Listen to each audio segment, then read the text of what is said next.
Ah, eh oui, je suis toujours au travail. Ouais. Alors aujourd'hui, je voulais faire une toute petite vidéo très brève pour m'adresser à... Oh, excusez-moi, je manque à tous mes devoirs.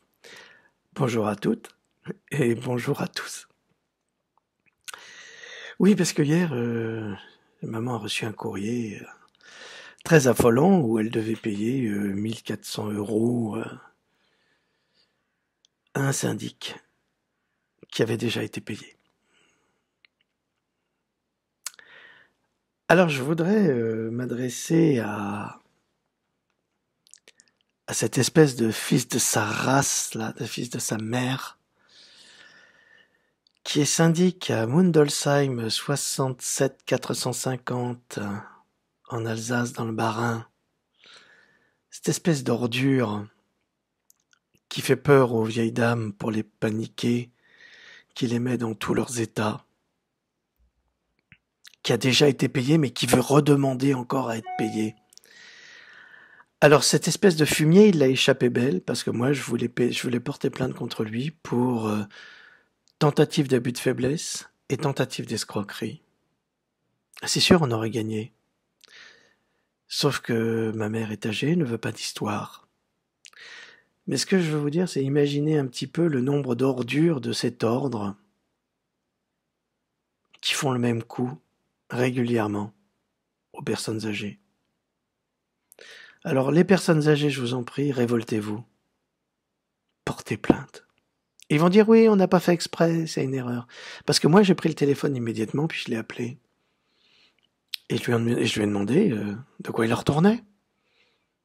Ils sont deux dans l'agence. Deux. Lui et sa secrétaire. Ah, excuse-moi, je demande service comptabilité. Tu demandes service comptabilité, demande vite parce que tu vas la prendre dans ta gueule, toi, tu vas voir. Et j'entends la secrétaire qui dit mais c'est payé depuis longtemps, le notaire a payé. Le notaire a payé. Et ce fumier, il remet le courrier de janvier, alors qu'il a déjà été payé, et il le poste le 23 juin.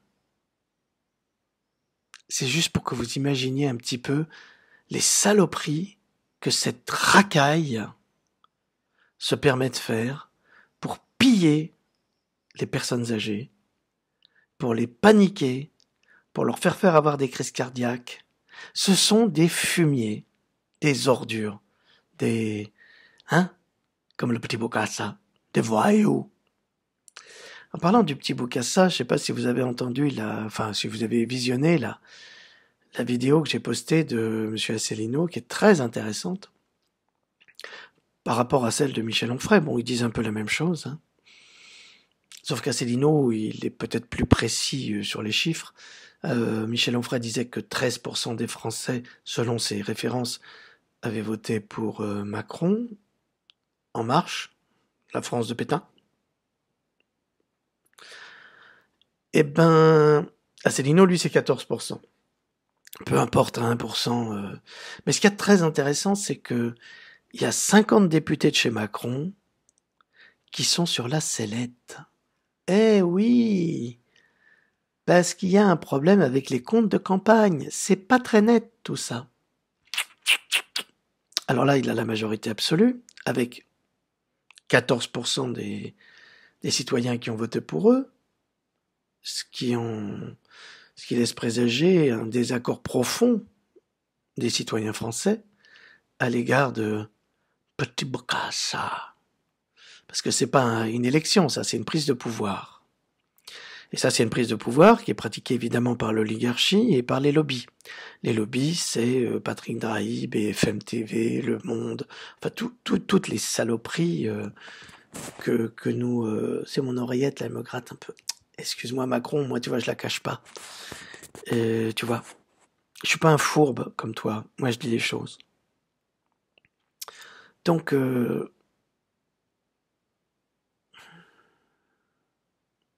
c'est très inquiétant ça. C'est très inquiétant parce que les Français, là, avec la deuxième loi travail, là c'est les vacances, ils le savent, alors ils font leur saloperie pendant les vacances, mais tous les gouvernements ont fait ça. Mais quand les autres vont se réveiller en septembre, à la rentrée, alors là, ça va péter, mais alors comme jamais. Et je me demande si Petit Bocassa va pas terminer à la guillotine et que sa tête, elle va se trouver sur une pique. Et Brigitte, elle pourra pleurer toutes les larmes de son corps. Son petit poulain, petit poulain. Adieu. Ça m'inquiète beaucoup. Pour lui, bien sûr, parce que je suis un non-violent, mais surtout pour la France, qu'il est en train vraiment de foutre dans le trou avec ces histoires de pesticides, ces vaccins obligatoires. Là, on est vraiment dans le royaume du lobby, hein. Il y avait le royaume de Flamby, le royaume de Barbie, et maintenant il y a le royaume de Barbie 2, avec Petit Bocassa. Barbie 2, qui joue au pénis, avec les handicapés. Ouais, c'est super. Non mais tu crois, bonhomme, que parce que tu joues au tennis avec des handicapés, ils vont épouser ta cause. Je sais pas, mais t'es débile. Mais tu joues bien au tennis. J'ai vu, tu te places bien, t'as pris des cours. Toi, t'es un bel oisif. Hein? Ou t'es un bel oisif oiseau de mauvais augure. Ah oui, puis je voulais vous faire partager une grande joie que j'ai eue ce week-end. J'ai pu revoir mon grand ami, mon père spirituel, le docteur Jehan Gilles de Pélichy. Alors c'est un être absolument extraordinaire, mais dans tous les sens du terme. Vous me faites l'honneur de prétendre que je suis cultivé, mais vous vous trompez. Je sais vraiment pas grand-chose. Mais mon ami Jehan Gilles de Pélichy, lui, c'est un puits de science et un puits de connaissances. C'est avec mon père sans doute l'un des hommes les plus cultivés que j'ai jamais rencontrés dans ma vie. Mais d'une intelligence, d'une vivacité d'esprit, c'était un vrai bonheur. On a passé des heures inoubliables, comme d'habitude. Et cet homme extraordinaire, qui a plus de 80 ans, eh bien, continue de soigner tous les ratés de la médecine allopathique. Et c'est tout à fait remarquable de voir la logique de fonctionnement, l'intelligence, la perception de la maladie, la compréhension du système immunitaire. Là-dessus, c'est un dieu vivant. Et je regrette qu'il ne passe pas ses connaissances, son travail, parce que c'est un être absolument extraordinaire et exceptionnel. J'aimerais bien faire une vidéo avec lui, mais dès qu'il est devant un objectif, il perd ses moyens. Il est pas. C'est un homme qui est tellement vif, tellement rapide, tellement intelligent, tellement brillant que c'est un bonheur de discuter avec lui. Oh, on avait des projets, évidemment, d'écrire des livres, la médecine pour les enfants, expliquer aux enfants.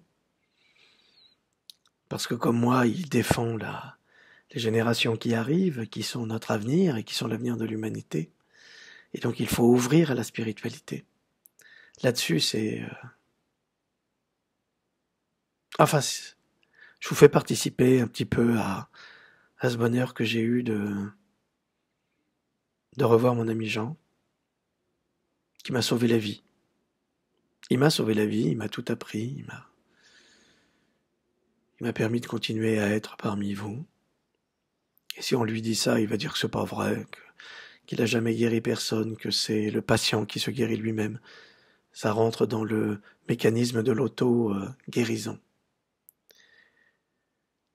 Et c'est vraiment dommage que nous nous trouvions dans une société des Macron, des voyous, des gangsters, des lobbies, qui ne cherchent qu'une chose, c'est vraiment détruire l'espèce humaine. Et on a encore des gens comme lui, il y en a quelques-uns, heureusement, en France, qui s'acharnent et qui s'efforcent de pouvoir apporter à l'humanité des solutions simples et viables. Alors bien sûr, Bien sûr, un médecin ne peut pas tout guérir. Vous pensez quand le corps a été pollué par tellement de produits toxiques, chimiques, par des opérations invasives. Là, j'ai appris que la mère d'une amie, on avait suspecté quelque chose et on l'a opéré, on lui a ouvert le ventre pour vérifier si tout allait bien.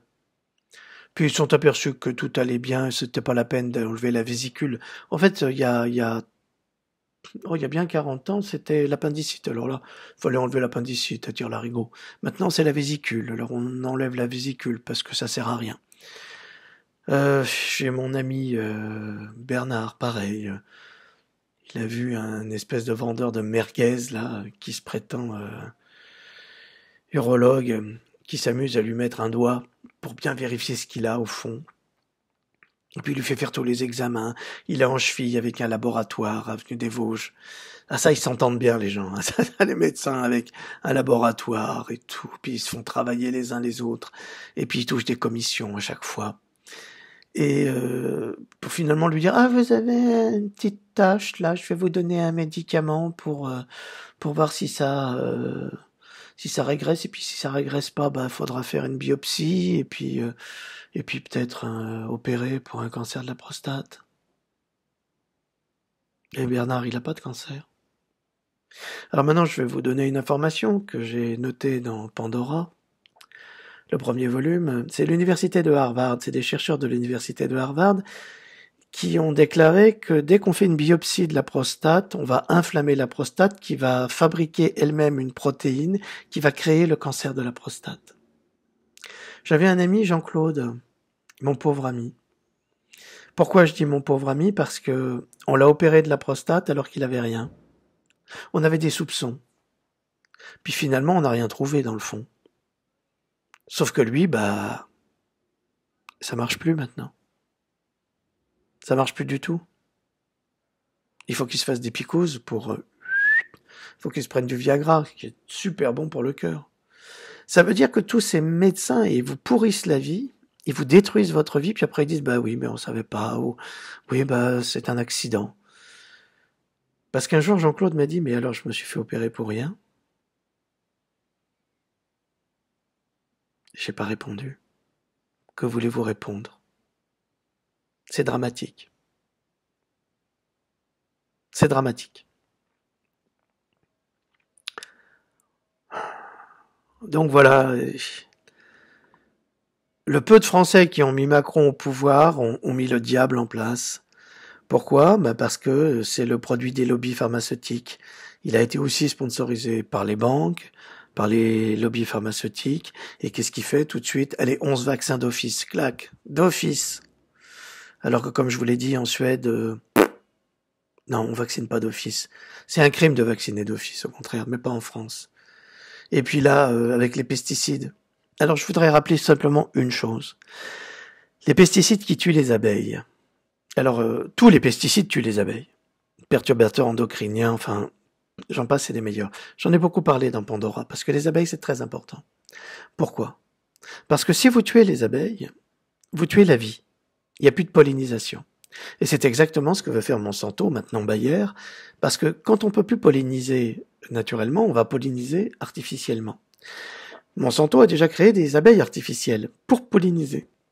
Ça veut dire qu'il n'y a que eux qui pourront polliniser la planète.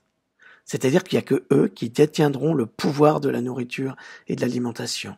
Et quand ils le souhaiteront, ils pourront ruiner un pays, comme actuellement le Venezuela, qui est un pays très riche. Mais les gens crèvent de faim, ce qui n'est pas logique. Ça, c'est parce que les Américains foutent la merde, comme d'habitude, parce que sous Chavez, ça allait. Depuis que Chavez a été empoisonné pour attraper le cancer, ça va plus. Demandez-vous pourquoi. Parce que les Américains veulent piller les ressources pétrolières du Venezuela qui sont considérables. Considérables. C'est pour vous expliquer qu'en mettant un petit Macron, un petit Bokassa en place, on organise la destruction de la planète et de notre alimentation. Ensuite, on va tous tomber malades, c'est inévitable. On ne peut pas ne pas tomber malade. Regardez, il y a par exemple le système Kangen pour nettoyer l'eau des métaux lourds. C'est vrai, ça vous coûte 3 000 €. Ces bonbons, vous croyez que vous avez une eau pure. Sauf que ça nettoie pas les antibiotiques, ça nettoie pas les hormones. Des hormones qui se trouvent dans l'eau que vous buvez, l'eau de consommation courante. Alors comment on va faire pour nettoyer? On achète des eaux en bouteille. Malheureusement, ils ont remplacé le verre par le plastique, ce qui est une erreur. Parce que dans le plastique, il y a plein de produits toxiques. Puis on rajoute des choses aussi dans certaines eaux. Donc tout est fait parce que vous savez très bien que vous, en tant qu'individu, vous ne pouvez pas posséder une source. Non, non, ce sont des industriels qui ont le droit de posséder des sources. Et ensuite, pour assainir l'eau, on va mettre des petits produits. Donc on n'a jamais d'eau pure, malheureusement. Pour notre grand malheur à tous et à nos enfants, surtout. Bon, écoutez, je vais vous laisser. C'était bref, mais bon, très bon. Je vous laisse parce que j'ai mon ami Bernard qui vient me chercher et je vais passer le Rhin pour aller me trouver des médicaments biologiques pour soigner les petits maux qu'on a. Voilà.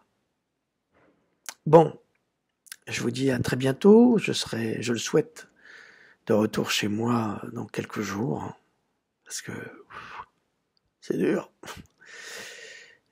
Et puis voilà. Allez, salut.